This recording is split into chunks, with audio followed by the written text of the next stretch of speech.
L'Algérie est une terre ensoleillée, mais beaucoup vivent dans l'ombre de la pauvreté et du chômage. Ce ne sont pas seulement des statistiques, ce sont des luttes quotidiennes pour des familles à travers le pays. L'économie est riche en ressources. Pourtant, de nombreux Algériens ne voient pas les bénéfices.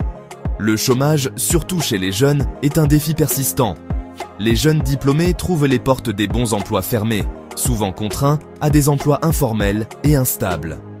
La hausse des prix des produits de base comme le sucre et l'huile comprime des budgets déjà serrés.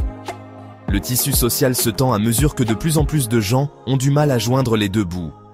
Depuis 2019, la pauvreté est devenue plus visible. Plus de gens demandent de l'aide, même des enfants. Il ne s'agit pas seulement de chiffres, il s'agit de vie réelle et de survie quotidienne. Le défi est national. Comment soulager ce fardeau de tant d'épaules? L'Algérie est à la croisée des chemins, faisant face à ces réalités de front. Pourquoi la pauvreté et le chômage persistent-ils? Une grande partie de la réponse réside dans notre dépendance au pétrole et au gaz. Lorsque les prix du pétrole chutent, toute l'économie le ressent. Les emplois disparaissent, les projets sont au point mort. Nous n'avons pas suffisamment diversifié, d'autres industries restent sous-développées. Ce manque de variété signifie pas assez d'emplois pour le nombre croissant de jeunes. Les jeunes, pleins d'espoir et d'éducation, se heurtent à des chemins bloqués vers des carrières stables. Les emplois retardés signifient des vies retardées. Fonder une famille, construire un avenir.